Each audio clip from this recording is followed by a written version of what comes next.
Good evening, good morning, good night, good wherever you are. Welcome to the Angry Onion, where we talk about our news and views that just stink on most occasions. I am the Angry Onion, AO. This is week 6, 10-10-21. So without further ado, let's see what we can grill up for you that's stinky, stinky, stinky. That it stinks so good. So let's go ahead and tell you a little bit about what's on store and about our rules and regulations on how we do things here at the Angry Onion.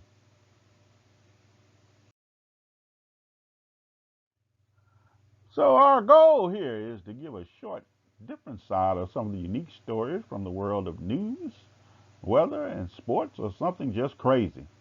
Most of it will stink, but guess what? I am an onion and I stink. If you think it stinks, you can definitely talk about it in the comment section by yourself or with others. However, remember, I am an onion and I stink. So whatever I do is bound to stink. As an onion, I don't have logic. If you get upset, then all I can say is that you're getting upset with an onion. And an onion doesn't have a brain or feelings. We'll also have an onion breath stinker of the week. You can also nominate someone to be the onion breath stinker of the week. Each week we will have a unique question or topic for you to ponder and discuss. And guess what? More than likely, it will stink also. So without further ado, let's get started into the news.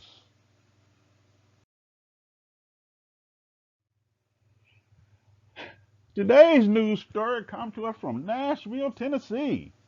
That hot tub on wheels. Suit says party vehicle lacks pool permit. A Tennessee entrepreneur whose hot tub on wheels is one of downtown Nashville's best known party vehicles and has been told to stop operating a public swimming pool without a permit, a lawsuit says. Nashville Metropolitan Government asked a judge to temporarily shut down the mobile tub in a lawsuit filed last week, the Tennessee reported. A hearing is scheduled for next Wednesday. The health department informed the Music City Party Tub of the violation in an August 11th letter. According to the report, the party vehicle had been a regular presence in Nashville Downtown Entertainment District since April of 2019, touted on a website as allowing at least 6 or 7 revelers to soak at one time. It was that month that the owner, Guy Williams, stopped by the health department, the agency says, adding staff told him to design plans and apply for a pool permit. The party on tub, a trailer, was inspected and Williams was told what to fix to be approved, but the lawsuit says he never returned. Health department workers spotted Williams running his vehicle in September of 2020 and confronted him about not having a pool permit, according to the suit. It said he claimed he was exempt because the hot tub fell 50 gallons shy of the maximum capacity for a public pool. The lawsuit said such exemption doesn't exist.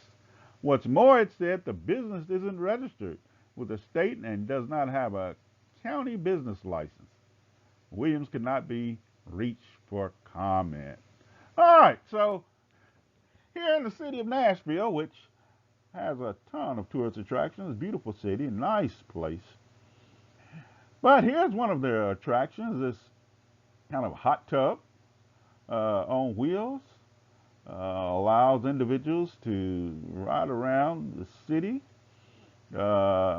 soaking up, kind of like a little spa, to enjoy their time while they're going through the city, seeing the various attractions.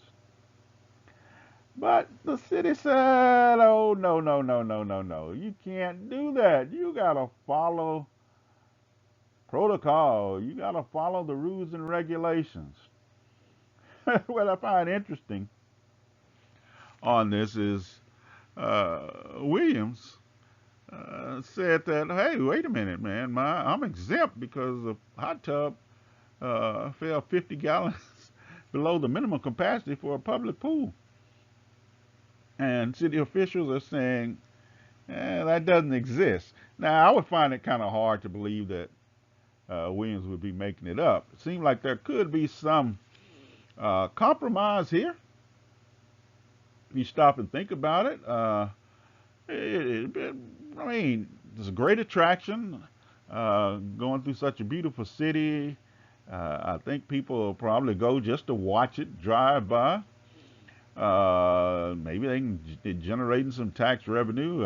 I would understand if there wasn't any tax revenue coming off of it, but I'm pretty sure there is. But I do agree with the county. You got to have a business license to operate. So, Mr. Williams, you need to get that taken care of. And we'd love to see you back in action with your hot tub, riding around the city of Nashville. So, tell me what you think about that. Is this all to do about nothing? Or should Mr. Williams be doing the right thing? I will tell you this. He probably upset some people when he stopped by and they told him what to do. He never came back. Then they found him out there still operating. It probably became personal for individuals down there at the state, at the county business.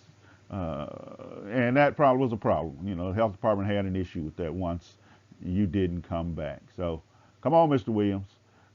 Step up, do the right thing, and come on, City of Nashville. Let's come up with a happy medium.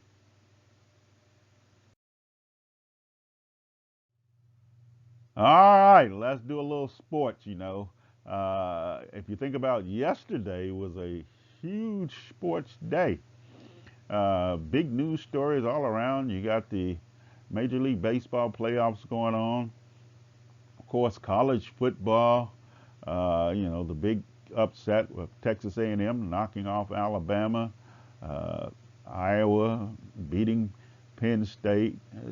Just a lot of good football going on. But it all came to a crescendo for the big fight. And that's kind of what we're going to talk about today, the big fight. Tyson Fury and Deontay Wilder.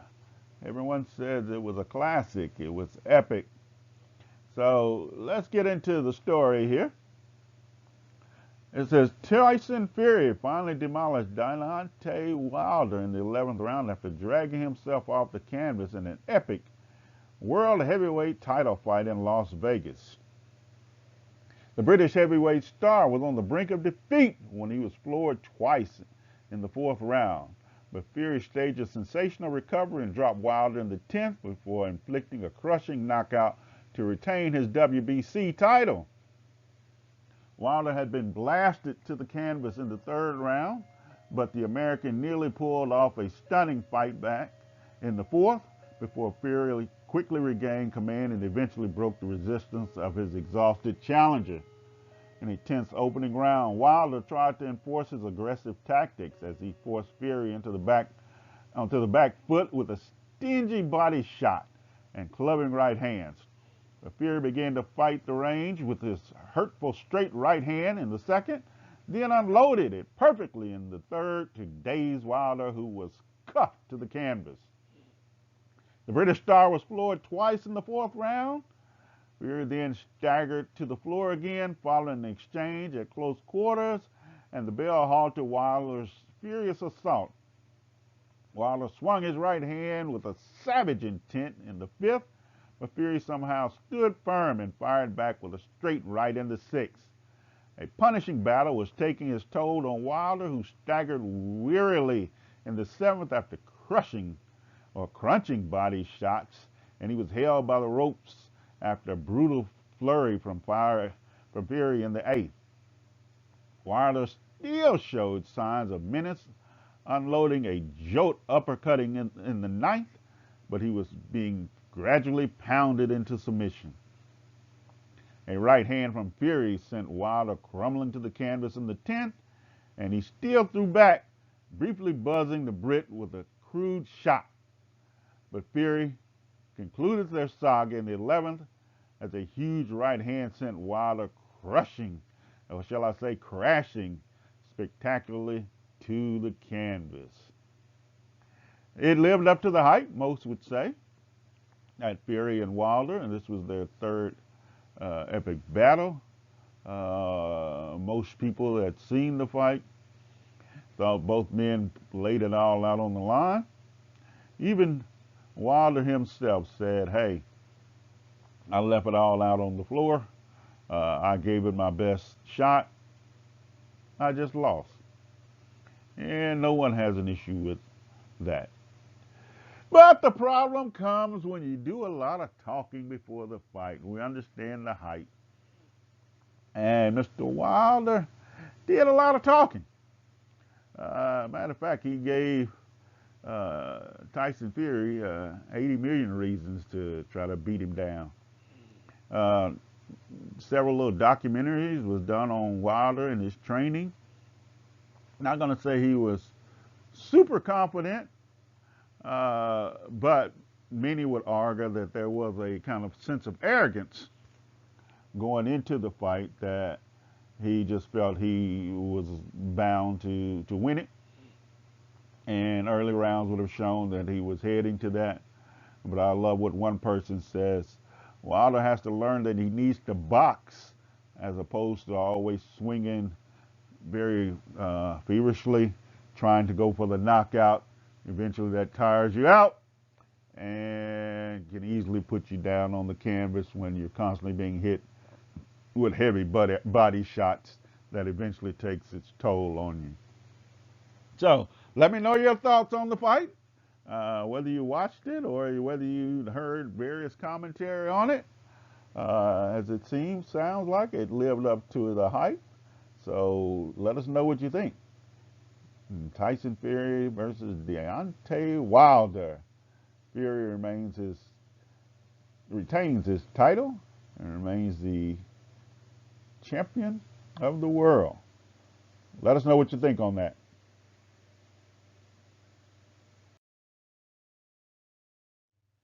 All right, time for our weather forecast.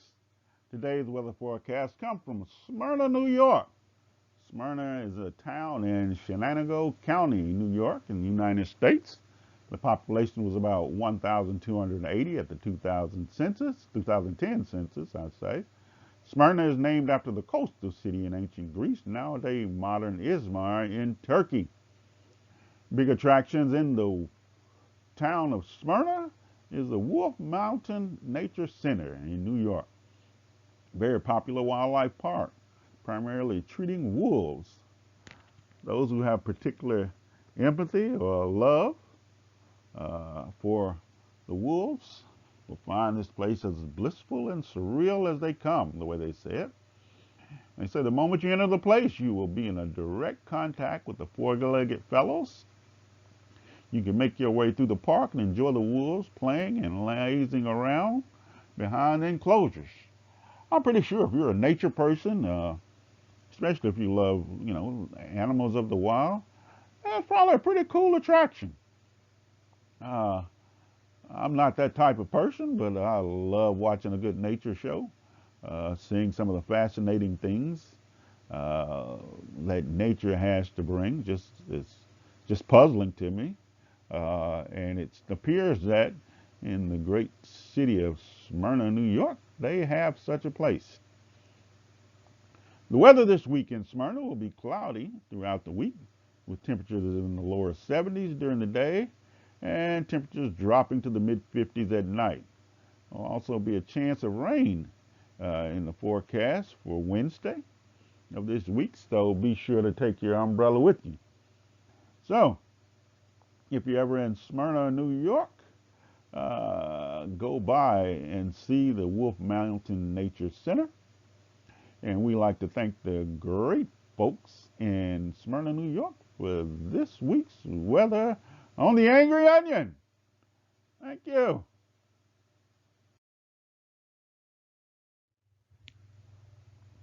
All right, let's get to this week's Onion Breath Stinker. It goes to Mr. James Kertz of Reed Springs, Missouri. You see here, James is what we call an entrepreneur. He's a salesman of some type. He believes in advertising his product, selling it in the right way, helping you to understand his brand and how important his brand is to you.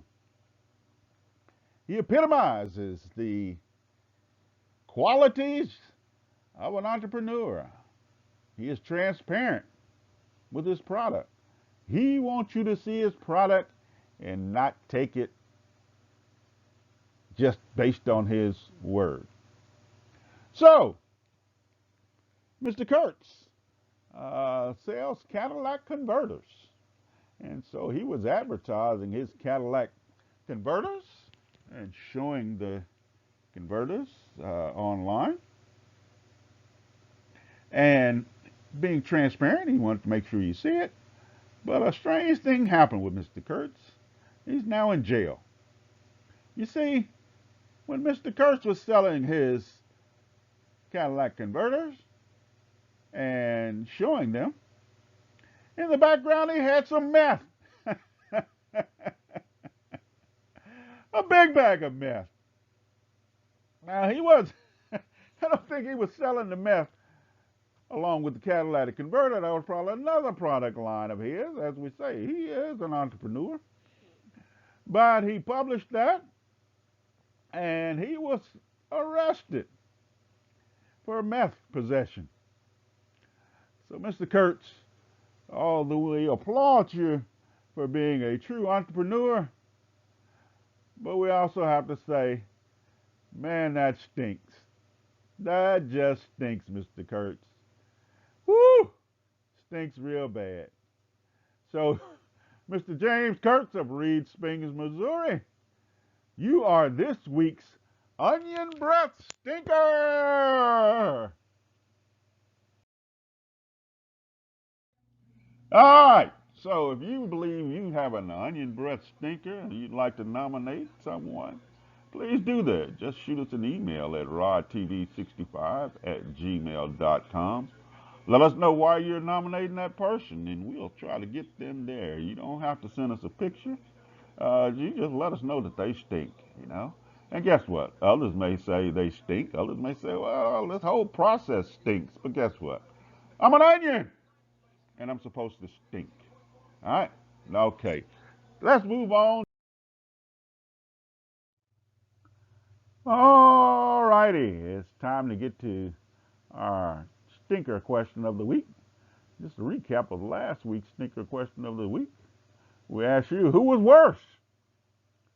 Jared of Subway or R. Kelly?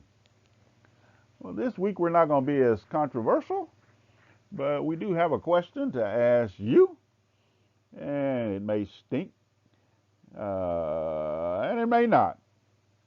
But I do know this, everyone has an opinion of it. So this week's stinker question of the week, do you believe in UFOs? Give you a little bit more clarification to this question. Do you believe we have been visited by others from somewhere in space? Ooh, that's an interesting one. Because space is huge. No telling what's out there. And one can argue, you know, if God decided to create something that we don't know about, he has every right to do that. But we'll bring it back here a little bit more to our understanding. And the question is, do you believe in UFOs? And UFOs being unidentified flying objects. And as I said, to add a little more clarification to that, do you believe we have been visited by others from somewhere in space? Let me know your comments, your answers, and your thoughts for this week's stinker question of the week.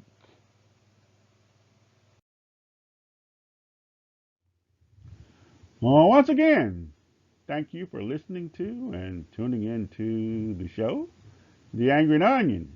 It stinks and it will continue to stink. But remember, I'm an onion.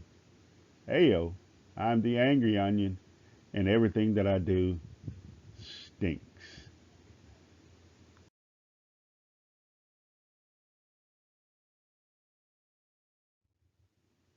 Thank you to The Angry Onion, which is a production of Rod TV 65, where reality meets the public. Rod TV 65 is a production of BBB2M Media.